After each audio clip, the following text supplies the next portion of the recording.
go cheese. So this guy should finish it off. This guy should finish off the Oracle as well. And we'll still have some extra charges for our actual cities, which is really awesome. You need to run away.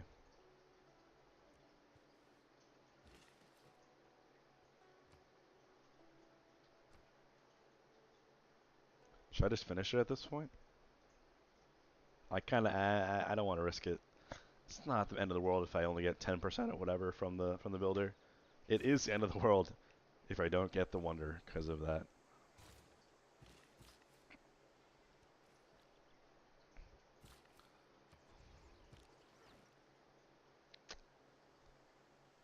Okay, this guy apparently didn't attack.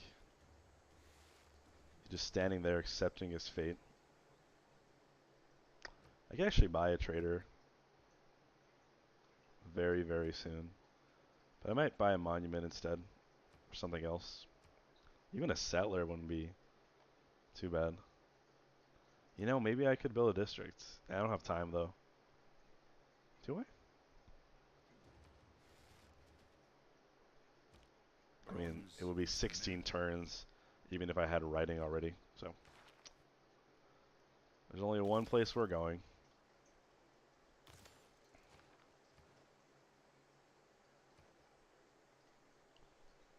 Although we kind of want wheel.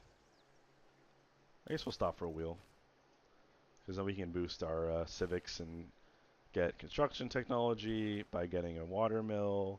Because this is actually a decent city for it, which is rare.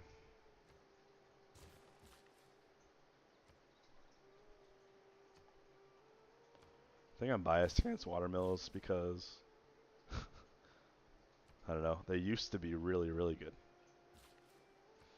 in Civ 5. That's what I mean whenever I say used to be.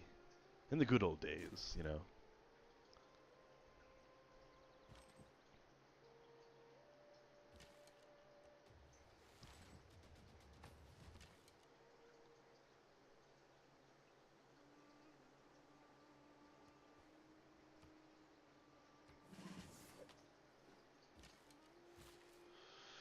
So let's say we good chance finishing Oracle and Hanging Gardens. It doesn't do me much good now, but I can see that his Hanging Gardens is not nearly as finished as mine. That's one thing you can do. Yeah, it's pretty. You can't. It's pretty hard to like scout the entire world and keep tabs on everybody, but sometimes you get lucky and you can spy on someone. Let's say you were considering Hanging Gardens and you saw this, it would be a good reason. Or you can even do a little math, like, well, in this case, he has.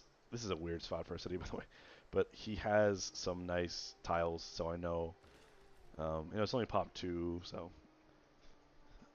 if I were a normal Civ, which I am definitely not right now, maybe I should just buy tiles. Or I could buy a government change.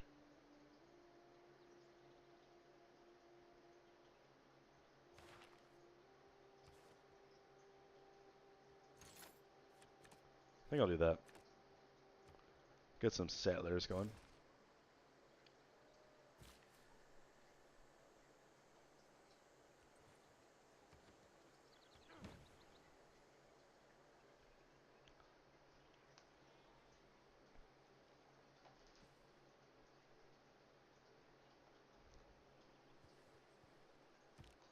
I guess I could have waited one turn. On the swift ship in the form of a dolphin.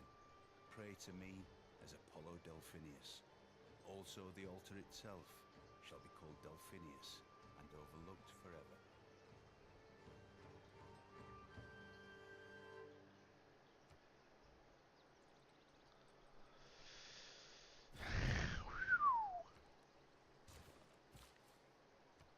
And that's not enough for us. How often, what other Civ can get pyramids, 2 cities, pyramids, Oracle, Hanging Gardens, plus builders for infrastructure, with almost a trader done, and pumping out settlers and having a couple archers on top of that at turn 50 on Deity. I mean, China's absolutely crazy powerful.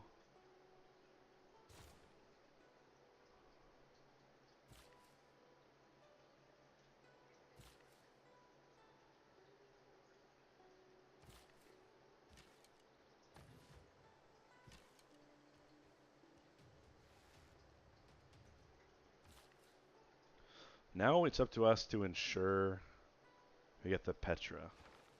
And we're not going to get 3 different specialty districts because I didn't do any holy sites. I will probably get a campus, and I would like to get a commercial hub, but I'm not going to get like campus, commercial hub, encampment, anything like that. They do have to be different. I'm not going to build a holy site. I'm not going to build a harbor, so that's okay. You don't need that boost if you're rushing in the tech anyway. Let's see, what do we even want to do with our auxiliary builders? Let's build to follow the settlers around. Probably have you guys check out over here. Probably just harvest this marsh, this jungle as well. We do have some extra charges actually after our event. Oh, wait a minute. I did not forget. We do want to finish this. Alright, now cross my heart. Complete the greed. Oh, we got declared on.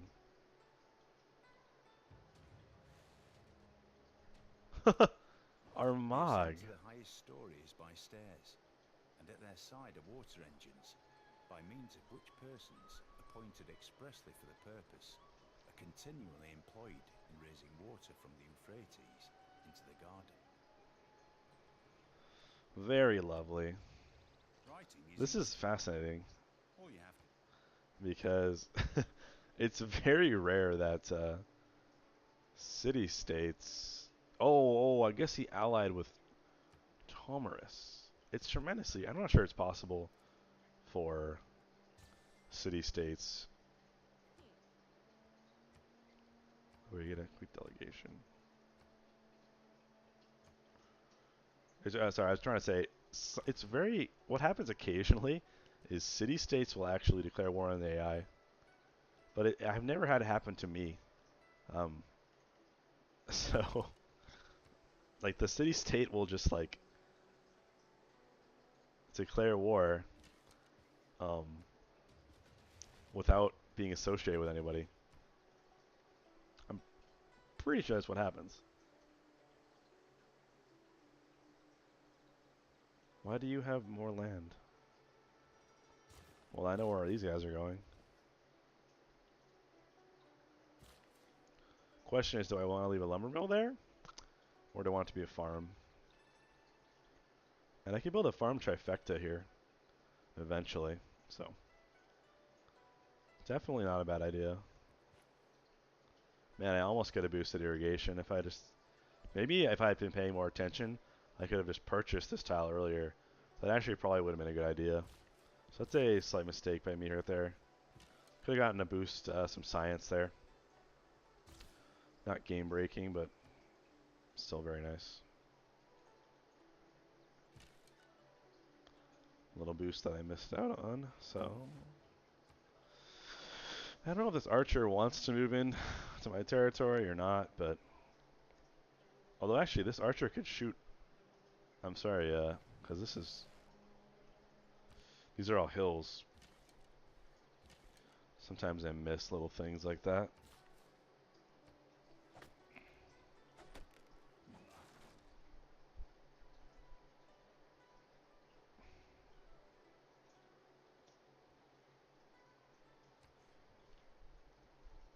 Very nice.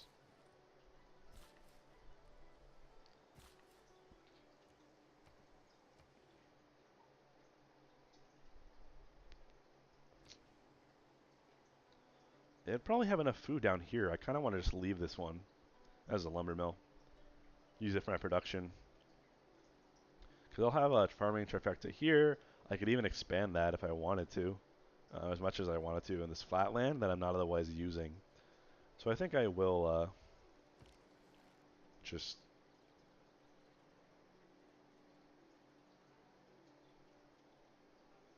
stick with I'll just build a lumber mill on that later on.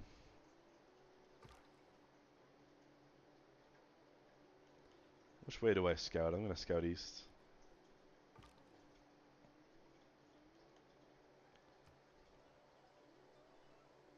I would like a little more vision around me. 1, 2, 3, 4. It's a shame we can't quite take advantage of this lake to double settle this natural wonder. I'm a little nervous about settling on the other side. I don't want to aggravate Gilgamesh, because the longer he leaves us alone, the longer we can sit here spamming wonders, theater districts, whatever we want. So, although, as I said earlier, I might greedily snag this area, because it's quite nice. Like right there.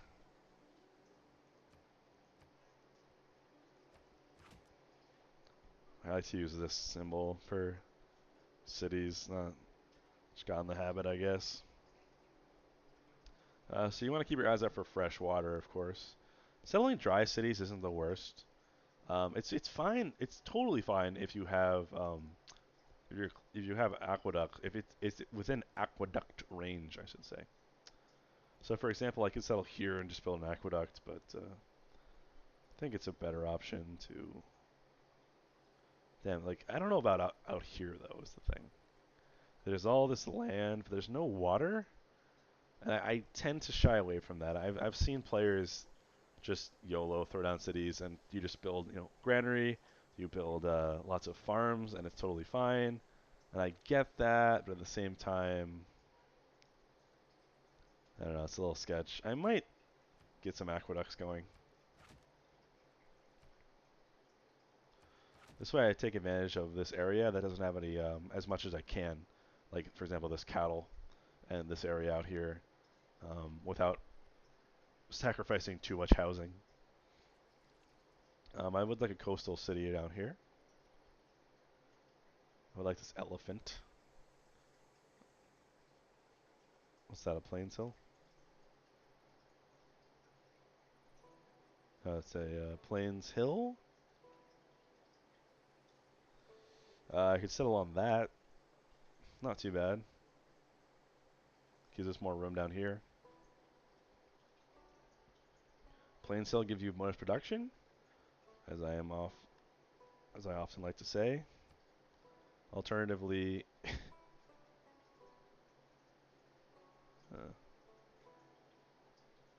I'm being really greedy, I would gobble up all this area before Tomarus gets to it. I think I will just go ahead and, yeah, let's be greedy. Greed is good. This gets the elephant too, so we could just neglect that. We could even settle on this iron. And then we can get a campus. I want to give enough. Like, it's good to cluster your cities, but these cities will grow fairly large, so I want to give them enough space that they all have nice tiles to work. Like, I'm already pretty cramped because of this. This is pretty cramped, little city here. This is pretty cramped.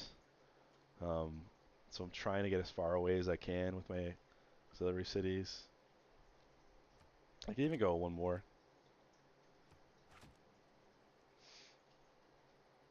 And then maybe here. Well, I don't want this yucky tundra. This is quite a crap city, frankly. But if I'm gonna get it, probably just be right here. Not a priority, by any means.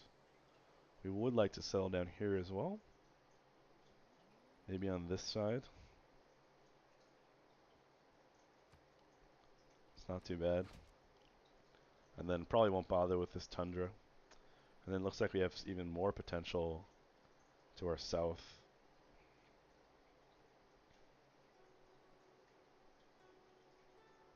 Like perhaps right there. and then maybe even more down there. I mean, there's plenty of opportunity. We could put a dry city, or no, we could put a dry city here that would have aqueduct potential. It's a little, it's not great. Maybe probably not too big of a priority. I'll secede. I'll cede that to him. He can have that. I got plenty of land. It's good to spam as many cities as you can, as fast as you can. I mean, as I said in my previous video, you can't have too many cities. You really can't.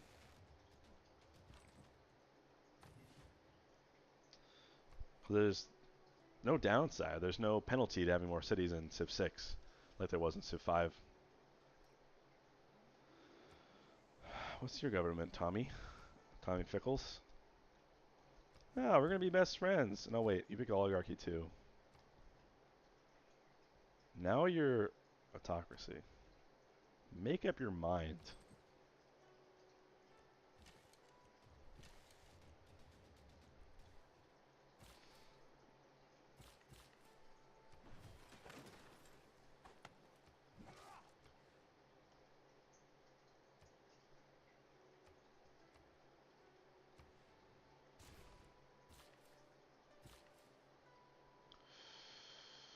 So we do have this trade route. And I suppose I just want to use it right away so I can finish the tech. And I'll just take the 1-1. It's not great, but the food in this instance is beneficial. Especially when we're spamming out settlers, we're losing population there. What a grand sight this must present in the wet season. Waterfalls. Uluru is very interesting because, well, it's kind of like, I believe Uluru in real life is in Australia. It's like an idiot probably if you're Australian or if you just know that. But it benefits Australia, the Civ, quite a bit because it adds up like 4 appeal instead of 2 to the surrounding areas. And it's always in the desert, which kind of sucks for everybody. But you can build the amazingly OP outback stations in the desert, and they do benefit from appeal. I just misclicked right there while I was hiccuping. That's okay, we'll live.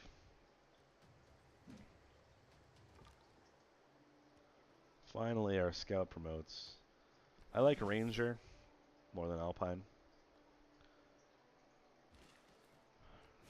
Simply because there tends to be these clusters of forests, whereas hills are more scattered. I mean, there are clusters as well, but this is actually quite unusual as if you look at the entire map. It's fairly easy to dodge hills, but forests can really get in the way. We're just going to keep spamming out settlers. Any barbs over there?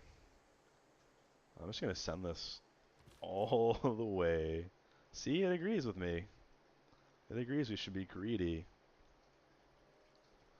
And I would normally probably send a unit with it, but in this case, I'm probably just going to I'll just be careful. I don't think he's gonna attack me. I don't see any barbs. It should be totally fine. Take the greedy play. And we're going straight for mathematics. I kind of want to buy a monument, but then again, I kind of want to save the money and buy stuff in my brand new cities. A strong economy begins with a strong. Just because they're the ones that need it the most.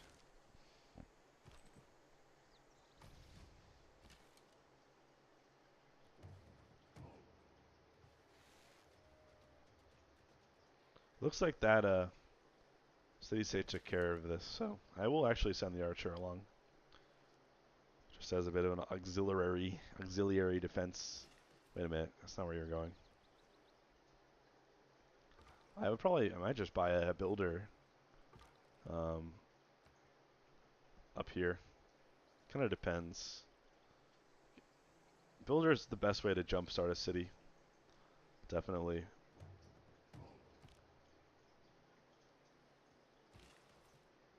Of course, a monument quite is helpful as well. and I get a boost to producing builders, so that's a thing, which I will re-up once we get close to Petra, if I, because we'll probably run out of charges by then.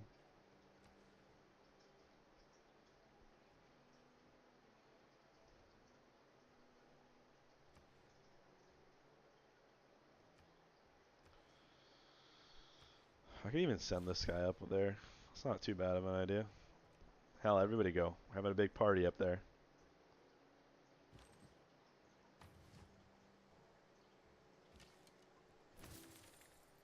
We're gonna have you do a bit more scouting. Can plan our vast empire.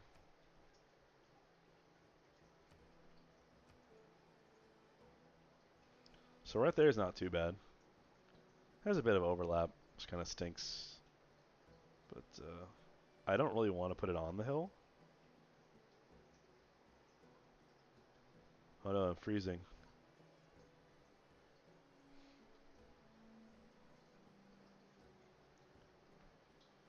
Error.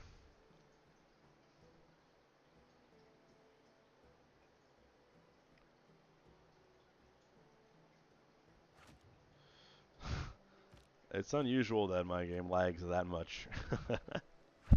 My computer's not that much of a potato.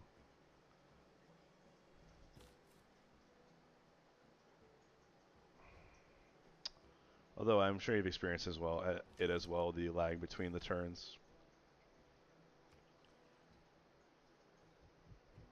can be quite bad.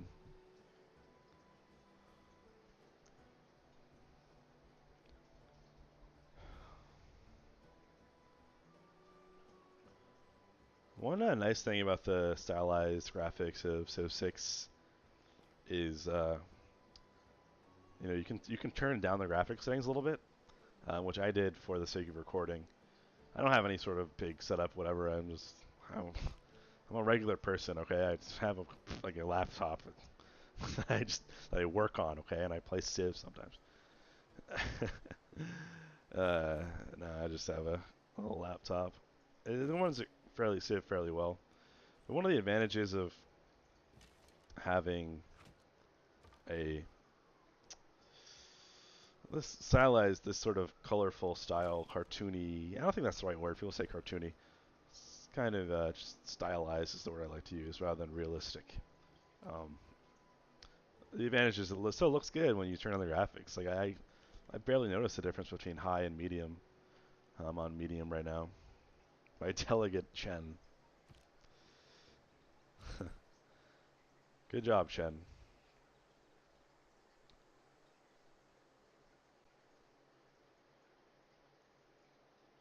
You don't have much to do you? So I'll have you go sit here. Well, maybe you should stay in the homeland. I like spreading my forces out. I'm okay with that. Looks like we have more barbarian action down here.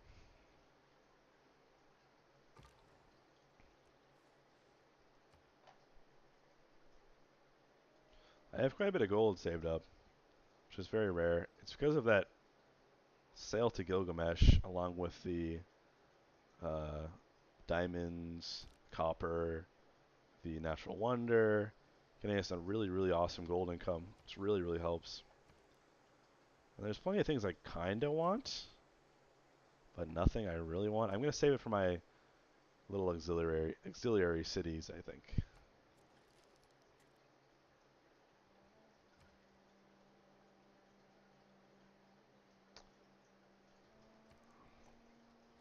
So everybody loves autocracy except me. I don't know if that's quite enough of a reason. It might be.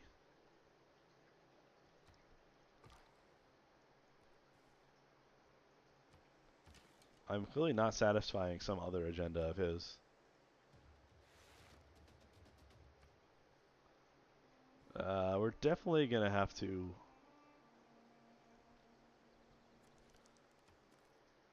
tank up as soon as possible. Angry Tumorus.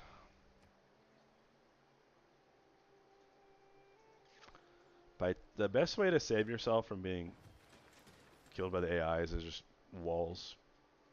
Throughout most of the game, that's all you need.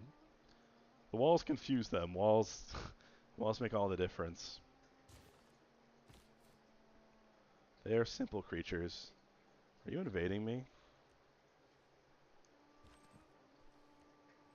Oh, curious. Very curious. So we're gonna stop our settler building, and we're gonna build up some walls. In I don't know. Do I still want to settle this? I think I do. And we're gonna start cranking out a small army, get some walls up, just to make sure this doesn't go south. We continue to take advantage of our bonuses. So this isn't too freaky. I will send this guy south just in case. Don't want to have a little baby city here. And we'll bring our archer back as well. Probably go this way.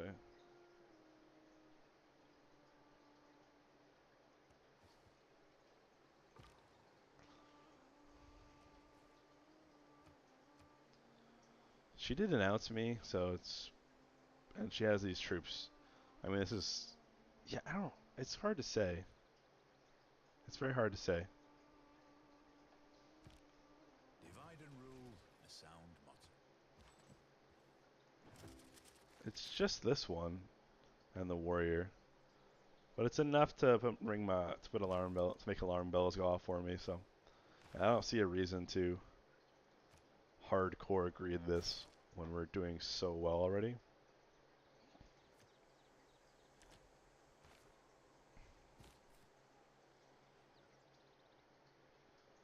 Just need enough, basically enough archers.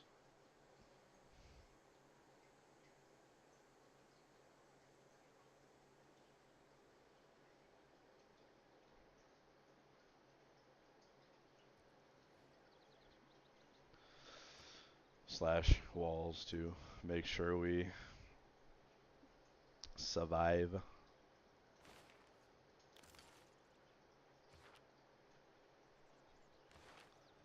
I think we will not get a watermill. Because obviously we're not going to get construction.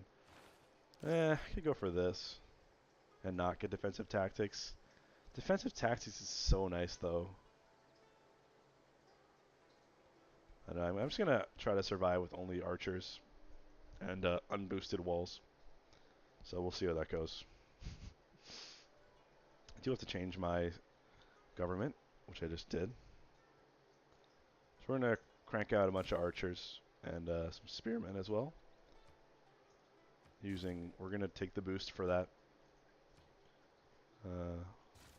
Just enough that I have a nice little army that's mobile and I can use it to ensure that I can continue expanding and wonder spamming in peace. That's all I need. And it's good when it's in the form of an army in case this guy shows up too. So yeah, so no more settlers. We do want I don't know what it's called. Not a ton of great options so far. Well, we don't have any districts yet, do we? Maybe we should have picked oligarchy or autocracy or something. Because otherwise you don't actually benefit from classical too much yet. Basically just 2 extra gold. We will get some uh, districts up soon, but tile buying isn't terrible. I don't quite need it yet.